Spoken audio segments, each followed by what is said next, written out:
Hi everyone, good evening and welcome to the HubSpot, another edition of Key Takeaways. Honestly, I'm doing this very, very late, but it's fine. It's fine. I actually just got home and I always want to do this video to keep the routine going on. So I didn't want to break the routine for today.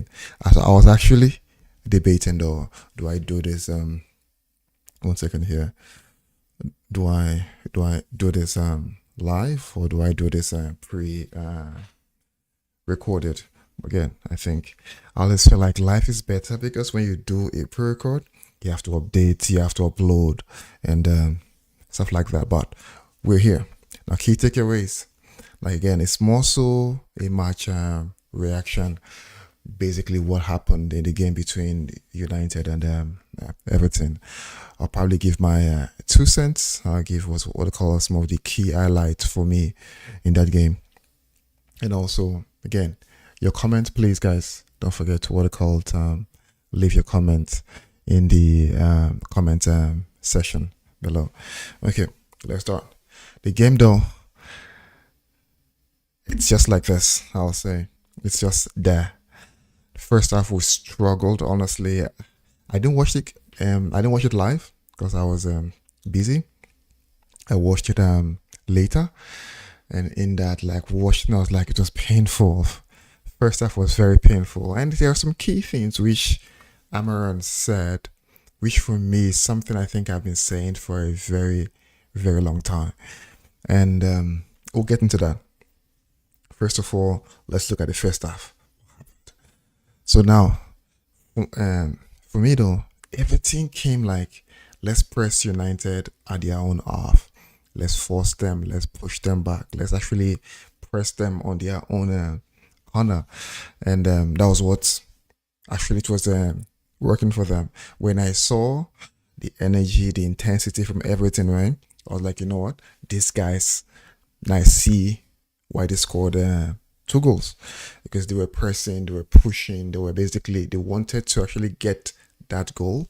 And for United, we're basically like, we lack the fight, we lack the energy, and we also lack the composure. Because it's one thing why when you're playing with people that have lots of high intensity and high energy, it's like to kill their morale is basically playing them off the park. With the way they run, if you're able to beat the press, play out of that press, I guarantee you they will stop doing it. But what happened though? They got joy from the press. They saw we were actually nervous when they pressed, and to someone, why they'll keep doing that. It's like playing FIFA or EAFC. What normally happens is, let me say you're playing a game, right? And am I centralized? Okay, I'm coming here.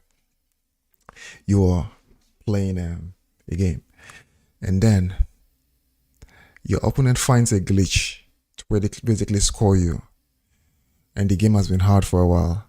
I guarantee you they'll keep doing that. They will keep doing that, because if they see that's your weakness, if they see that's your weakness, they will keep pushing that button until they score more. So everything's so right. We were not comfortable with them pressing, and they kept going for it.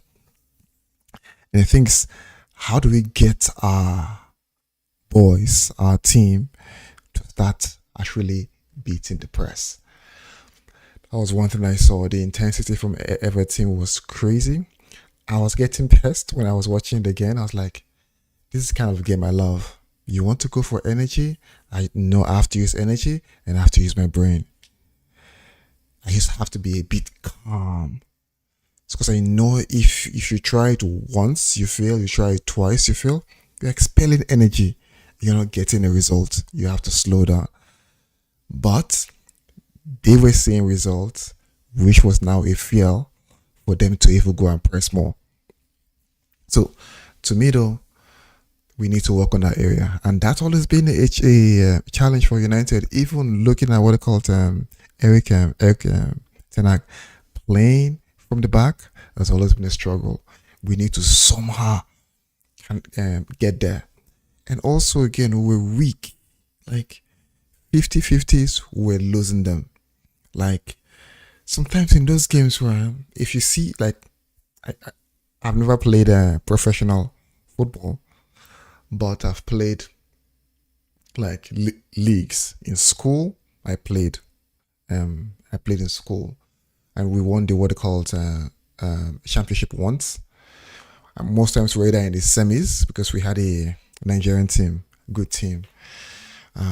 So we're basically in semis, or worst case final. We're in the final 3 times. We lost what they called twice. We won one, but we're never the best of teams. We just had what they called, like, we're good, but we're teams that are better. And I think that there was a team we played called Dog McQuaid. They're the best. But there was one time I think we lost our first final. We lost our second final. Then we're going to our third final with them. We know we're going to lose if we basically try to, because they are good. They were like almost like the Barcelona, how they played. They were called Dog McQuaid. And we say, you know what, guys? They are skillful. They have energy. They go for everything. We say one thing, we know we can match them skill for skill. We just have to match them energy for energy, man for man. Give your all in every 50-50 ball. We won the game 2-0. I played 4. I played blocking 4. What I'm trying to say is, sometimes, right, you know, okay, if the way a team starts, you know they are coming heavy for you. You have to match that energy. I think we also played the final with what they call it, but it was the semis, but in a different competition. I was already in Toronto, and we know we're playing a Mexican side. Very good. Very good. And I was like, we know these guys, they'll beat us. Because basically it was their home. How do we win? Like, you know what? Energy for energy. Man for man. You run for every single ball. It's like your life depends on it. They scored a goal early. And normally they beat everyone like 2-0, 3-0, 4-0. But they were like surprised because how are these guys holding us down? It was 1-0. And we kept on going. I think it was basically the last second. They had a corner. I basically was like, you know what? Because I'm not, I like, let me push front. I won't really win headers. Let me push forward. So I basically moved to almost the half line. It was weird, right? Because there were 2 guys marking me. You should be defending. It's last second because we're going to score. For me, I felt it. The ball was coming. And behold, the ball loosed, the ball came. It meant just kick the ball because I'm very fast. You see, it took us trying to hold me down. I pushed, like, because I knew that was the last thing, my last energy, last force. I was able to basically break through, and we equalized. And we won the game on a penalty. What I'm trying to say again is, you match energy for energy, right? Sometimes, right, you might start the game a bit not there. But when you see how your opponent is coming in, you don't want to, like, I always feel like that's respect. You can't just come up and play me like this. So I think, right, the first half, right, we basically they match the energy for energy. And Amaran said something. He said we are soft. That's true. It's not now. It's a long time. I say, right, we have players that are skillful. Like, I call them like butter, soft. Like, give me, I will dribble you 1 or 2. I'll make pass. Don't apply too much pressure on me. Relax. Give me time to think. The Premier League isn't like that. We cannot do that. I think everyone sees that it's almost our weakness, and they take advantage of it. Amaran said, we are soft, and true, we are soft. We need to be harder. We need to basically psych ourselves up in those games. We need to basically, like, if someone is coming hard, you basically mash energy for energy. That's why I loved Manuel Ogate. We'll talk about him later. Because the Everton players were pissed because he's South American. So you see, same way Martinez plays. Once you are coming for them in a certain way, they up their game. It's like, okay, you know what? Just go man for man, energy for energy. And you see, it was getting in the heads of the Everton players. Even after the game, they went to speak to him because it was like, you know what? You're playing this way. I'll play the same way. You could see how the Courier was playing. I've forgotten him. Beto was playing like his life depends on it. Okay. He was the only one basically to me matching that energy. The rest were playing our normal United. Pa, pa, pa. I need time to think. We can't do that. We need to be harder. So the first half to me, we basically almost didn't do anything. When we were lucky though, that we probably weren't even more down in the first half. Now, second half was good. It was very good, honestly. As in not very, very good, let me come back. We started almost the same way we started we played the first half. The one thing, energy tweaked when we scored the free kick. I was like, why? Can't you just take that energy from the beginning? Do you need to be fighting for your life? So it's like towards the end of the game before you think, okay, you know what? I have a chance of actually drawing this game or win this game. Football is 90 minutes. So to me, I was pissed. Like, now you scored your first goal. Now all of a sudden you are agile. Come on, guys. We've left the first 45 minutes on what they call it on the plate. We've basically just let that go, and now we're probably trying to gain energy because we just scored 2-1. We're now hoping that probably we can scrap a draw or scrap a win. To me, it was ridiculous.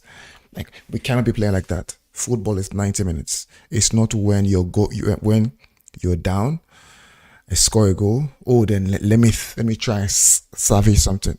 The energy should start from the beginning till the end, till the referee blows the whistle. So I wasn't sure why the energy came later.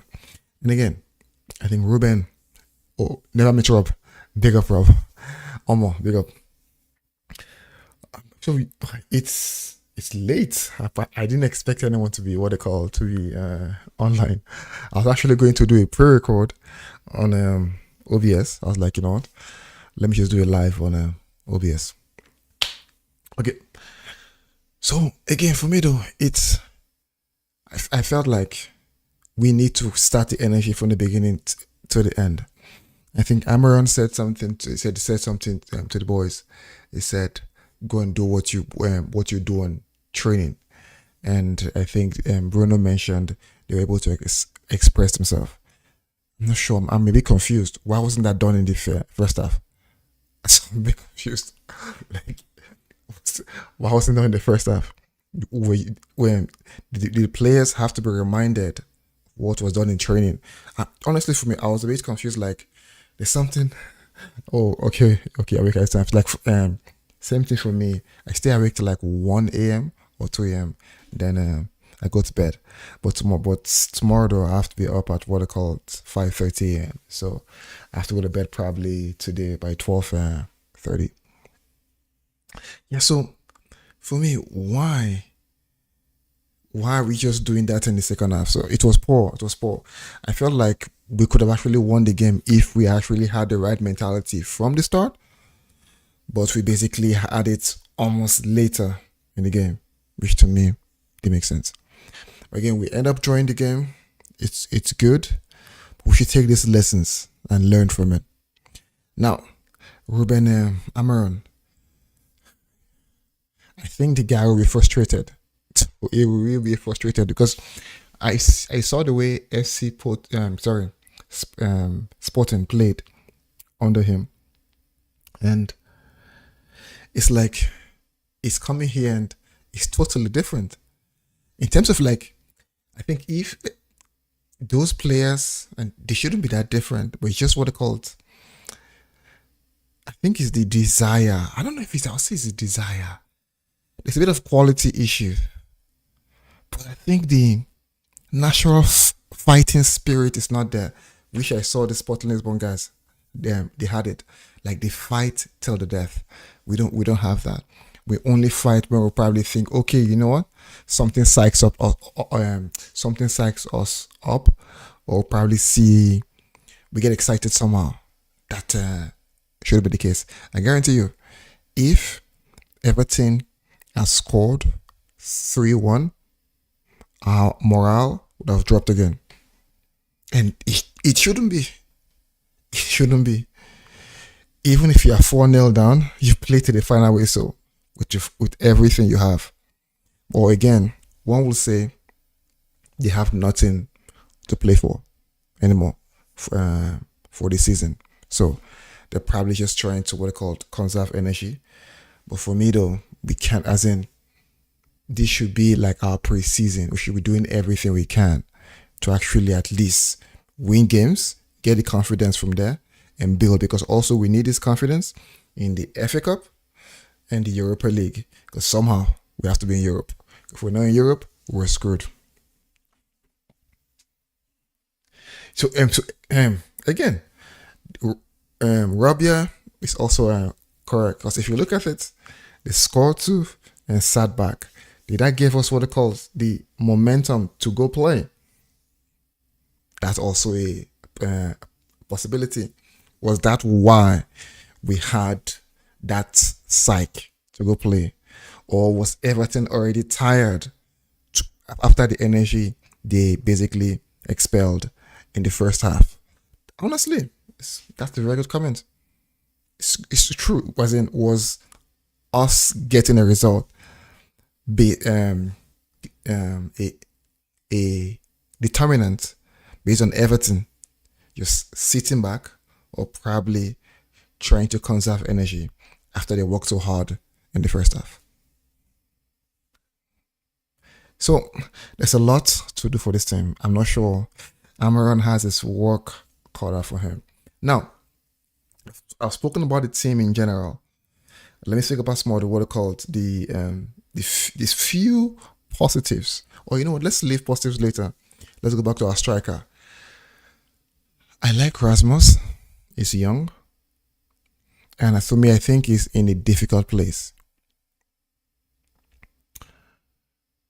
I think some strikers at his age, they were not in a big team. They probably still plying their trade in a small team, where this level of scrutiny is not on them. So I feel like it's very difficult to judge Rasmus, because to be honest, he's not delivering. The question is, was he ever ready? The pressure is too much on him. Rasmus is probably someone that you can see in the next probably 4 or 5 years can become better. You can see, is it called Jokeres? Look at him at Rasmus's age. He was nowhere. So it's possible Rasmus is not ready yet. I think I feel sorry for him when he plays strike. Because when he gets the ball, there's nothing happening. He needs to be coming off the bench where we have a senior striker playing and delivering, where he plays 20 minutes, 30 minutes, not being the main man. And even at that, it's more difficult because we don't have a team that wants to provide. So it's difficult for him. I feel for him though. Honestly, I feel for him. I think even if the ball is not given to him, he's not the one to actually fight back or shout back. Because again, his confidence is low. If he was scoring, or if he's a proud and experienced striker that can demand the team to actually provide the ball, then yes. So for me, it's struggling, and I think I just feel like, can we just take him out, put him on the bench, let him just be there, look for a solution? But honestly, there's no solution. Imagine who we're bringing in for Hoyland. Chidi Obi. He plays for what they call the youth team. So it's like, from a striker standpoint, I know a lot of blame is going to Rasmus. But to be fair, I don't think he is that guy for United. Not at this age. It might be in the future, but now, no. And we all know 9.5 is not a striker. 100%. It's just that it's 9.5. That's his brand. So it's not, we have just one striker who is not ready. We have a team that barely provides. And we also have one of the key provider in Ahmad, who is injured. So I feel for Rasmus. I think he has gone 16 games without scoring. I heard something that they said the coaching staff are a bit frustrated. You can't be frustrated. I think it's 22. It's United in a dead team. A dead team. The team is dead. Like dead. And it's not like it's a new thing. It's under still. It was under Eric Ten Hag. So I feel for Rasmus. But again, to be fair to everyone, it's not doing well. But we don't have a solution. We just have to keep playing him, and hopefully it comes good. Now, Bruno was a key topic, right? It was a bit one way or the other way for Bruno. Because some said, to me, I don't think he played well because he had too many misplaced passes, but the free kick was fantastic. So Bruno is like, I don't know for Bruno. It's important to the team, but I think it's carelessness. I think costs the team sometimes. It's not the most tidiest, but he can somehow do something. So for me, Bruno's first half was basically difficult to watch. Free kick was amazing. I don't know, Bruno. Bruno is someone that Amarin will have to look at. You know what? How do we incorporate this guy, or do we just let this guy go? As not let him go per se. Like, how do we work him with the team? Because after Rashford, is the next or Casamaria is the next IS earner. So it's good, but sometimes I just think he's just a bit careless with the ball. He loses the ball. Like, honestly, I'm not the best passer. I play for, or I'm more like do left destroying. If I pass the ball, I'm making sure I'm passing it right. 100%. I won't throw your, what do you call it, your super pass, but I'll throw you a long pass that will enter. I'll throw you a short pass, mostly a short pass. I can pass it to you. Sometimes we miss the short pass, me and you. See us here. You'll miss it. So that's something I think, I don't know how a manager can even help the team do that, because that's basic. That's the basics. They should have it. We had lots of that. Delete also struggled a bit in that. He struggled a bit. He struggled. He was lucky though. Ashley Young overdid the fall. I'm not sure if Ashley Young probably, if he fell a different way, he might have gotten the penalty. But I think though, the way he dived from physics standpoint, you don't dive like that based on the force that or the direction of where Harry Maguire and David pulled. So I think that's why he missed it. Honestly, that's why he didn't get the penalty. And he also has what they call the habit of diving. Young, it's like that. So, but going back to Delete, I think Delete struggled in that game. I saw there was, I think Samuel Lucas gave him a 2.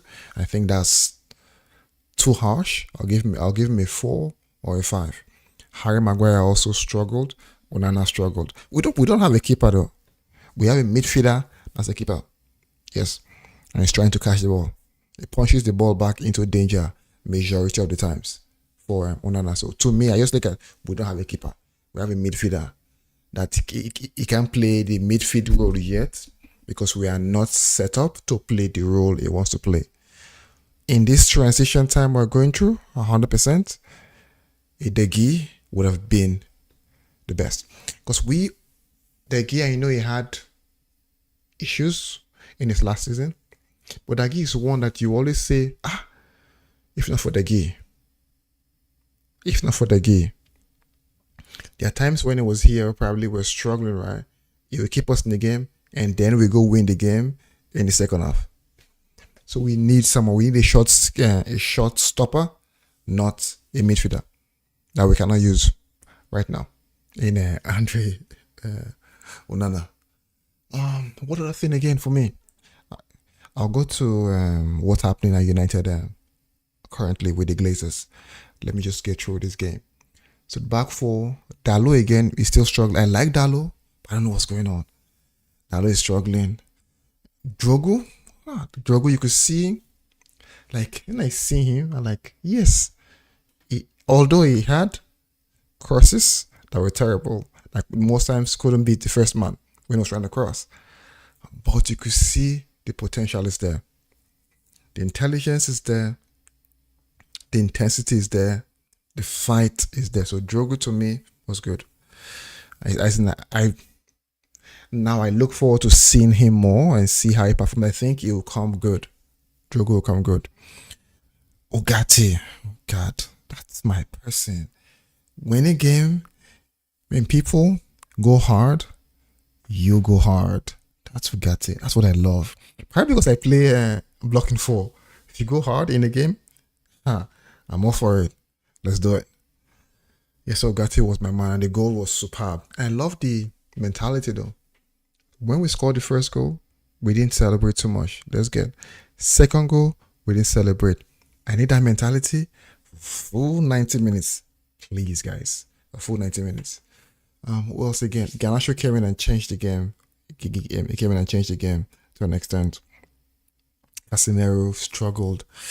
I'm not sure with Casemiro. I'm not really a football expert. I can break it down for you, but I think it's either the system is not favoring Casemiro. That's what I think.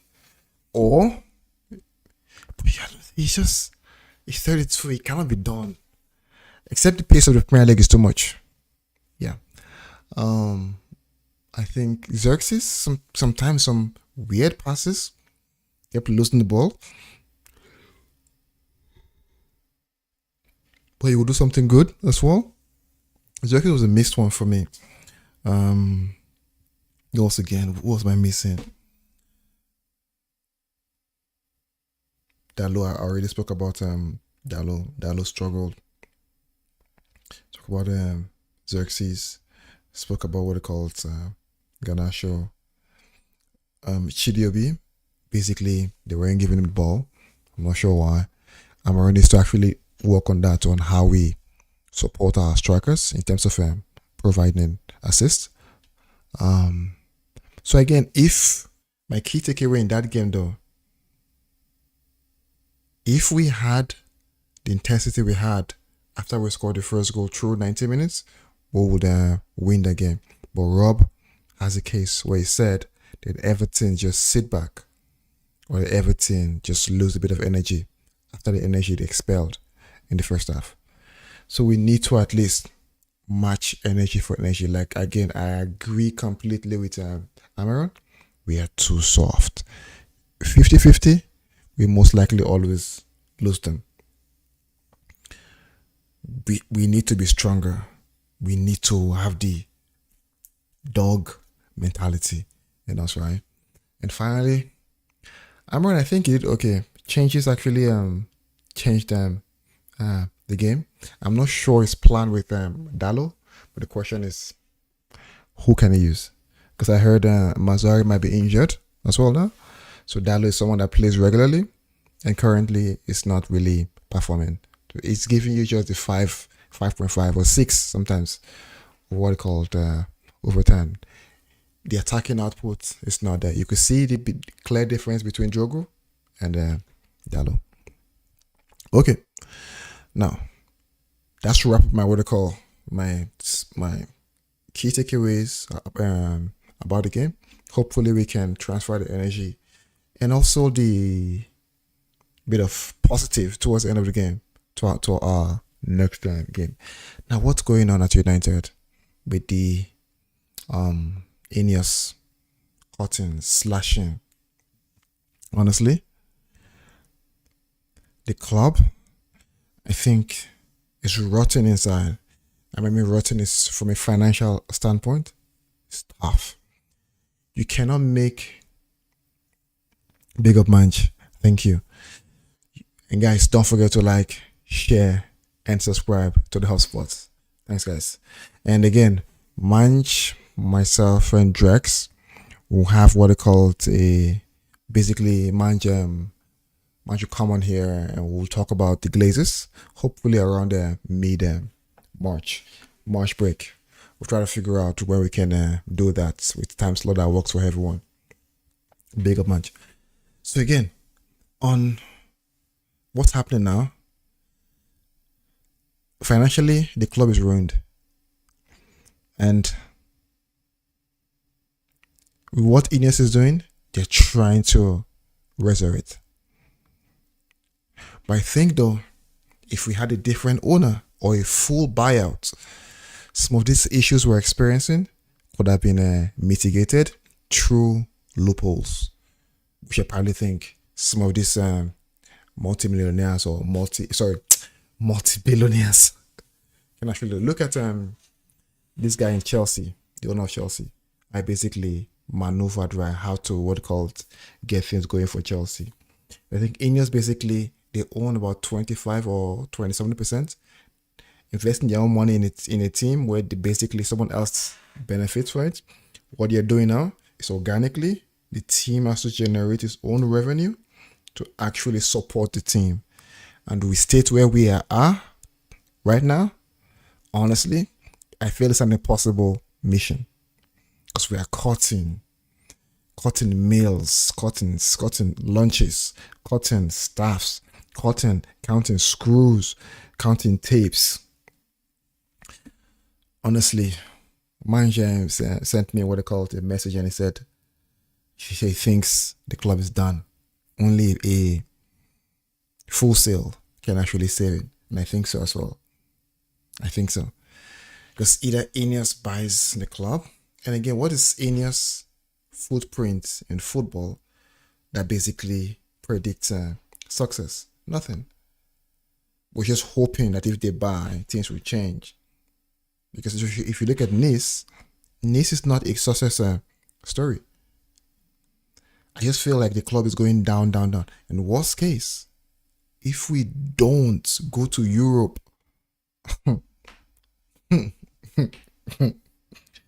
honestly, bro, it's going to be tougher. Next, how do you even convince players? If we're saving 1 million here, 2 million here, this year, how do we buy players? The right players.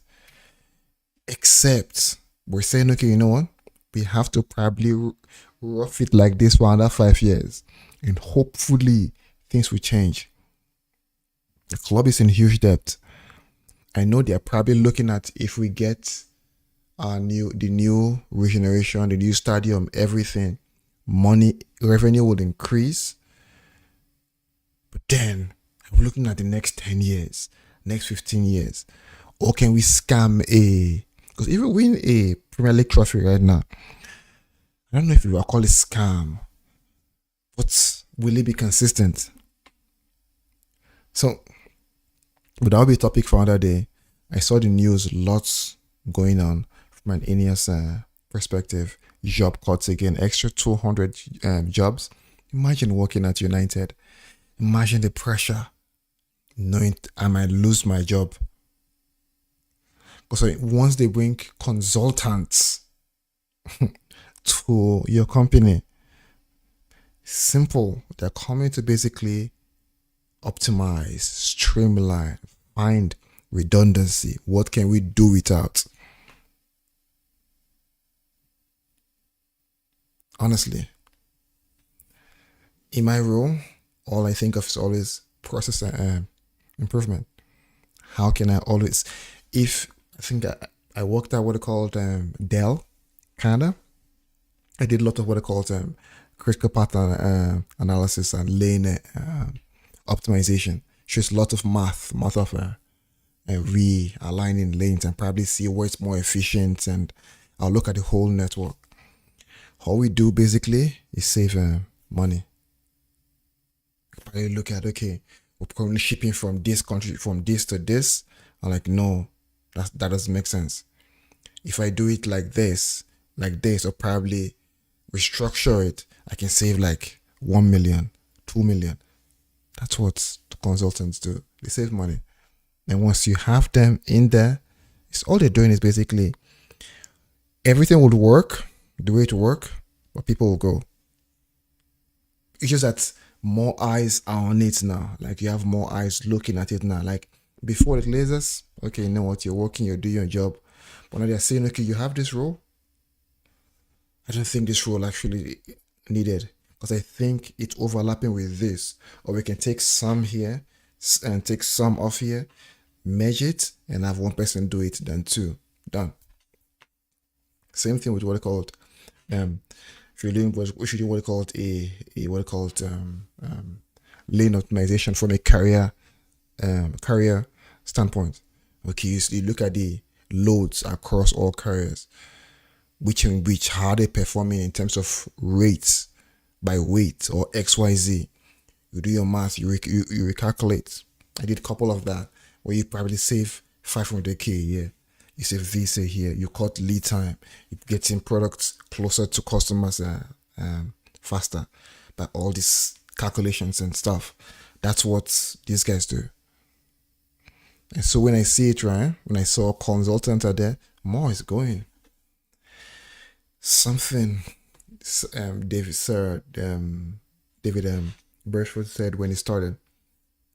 He said marginal gains. Save 1% here, this year. People are looking at, oh, why you save money on screws? Why you save money on this? I guarantee you, when all this come together, it's millions. It's marginal gains. He was talking about what they called how the club is run. I don't think it was what they called on the football side. It's basically how can we save small years, like drop, and an ocean is formed. That's what they're looking at. The things they can't really touch are the players because they are contract based. But everything else, stripping it down to the bare bone, and also it will be functional and it will work. These are what calls us for. So lots going on. I feel for those in those positions working at United, because honestly, I feel it will also be a toxic environment without people interact with each other. Because you know, I have to do my best and probably throw you under the bus so I can save my job. Lots going on in United. It's not really the best of times. Someone say you can't blame Ineos. I will still blame them.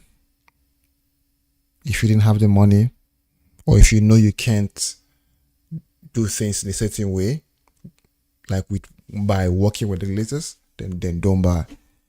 Then let the Glazers basically let their neck be choked, and they will sell. Somehow they will sell. Because I don't think the Glazers, like, I think they were basically on the neck. And also, if a foreigner had given the Glazers the part money, or probably one of those firms giving them the money, the United fans in England would have what they called protested. The only reason no one protested is because Sergeant Ratcliffe is British. So, for us to make a change though, the fan base has to come as one. How do we basically frustrate these guys? I heard they basically released the financial results. We made a profit though. One of the key success they called was March going fans generation from there, merchandise, money generation from there. These are where you can actually hurt the Glazers and Ineos to force them out. We have to do something. If not, the club, it might win again probably in the next 10, 20 years. But no, though. Gradually, the more time we spend less winning. We look at Man City now, right? We laugh at them. Oh, they don't have anything. In the next 50 years, what they've done in the past, last year, and years before, becomes history. And history and these things, they age like fine wine. You see that treble they did? It ages like fine wine. It might mean nothing to us now. Oh no, it's just City. The next 20 years, next 30 years, becomes something people talk about. Something what they call it, they give to the accolades to those players, to Pep, becomes like what they call it, sacred over time. Now they gain more fans. They have success stories. They have an history now. Now it's probably okay to have history, but in the next 30 years, imagine that if we continue like this and they continue to be successful, I guarantee you for sure, their fan base will increase. It might not still be United's fan base, but I guarantee you gradually they'll pluck fans one by one. I say when I was younger, I was an AC Milan fan. I used to love AC Milan. But David Beckham was one reason I was like, I loved United. And I joined United. One key thing though, I was still following both AC Milan and United. But AC Milan played a game against Deportivo. I think AC Milan won the first leg 4-1 and lost the second leg 4-0 to what they call it, Deportivo. I think Fran, I've forgotten their names. I was like, what? This cannot happen at United. That day I was pissed. Gradually I started watching more of United game. And gradually I shifted to being what they call it, a full United fan. That's how many years ago. This will happen to people too. We think it won't. It will. Gradually, if we don't pick up, it will happen. But it's not laugh at it. No. Gradually, it will. And you could probably see in the next 20 years, 30 years, 40 years. Because we don't really care. Who cares about our time? But again, the history of a club you love can be eradicated. It won't be eradicated. But it can be diminished. It's like we are here, City is here. City will keep coming. We'll keep going small. We'll still winning a couple of trophies, but City is basically, it's like someone that's badly in boost. And there you see, they go. We forget, Liverpool was a superpower before. United came to overtake. It may happen. United will still be big. I think gradually, right, we probably won't be attracting fans as we should, based on our size and our history. Now, when we talk about what they call United, talk about what they call Dennis Law, Sam, Charlton, all the stuff where we talk about. Now we talk about, the one we know recently, we still see them, is them Gary Neville. After that, Gary Neville and who else are you calling in terms of players great? Not. And people get attached to players. People are a fan of players. Because when you're a fan of a club, you might like a particular player and to become a fan of that club. So, but hopefully we get our acts back together and get back to winning ways. And one way we can do it faster and even I think better is by having a full sale. Because obviously these guys, the Glazers, they don't care. They don't care. Big up guys. Don't forget to like, share and subscribe. I didn't think I was going to go 45 minutes. It's already 12:05 a.m. I have to sleep. I have to wake up by 5:30 a.m. Guys, don't forget to like, share, and subscribe. And you know what? I'll see everyone on the next one. Peace and love. Thanks, guys.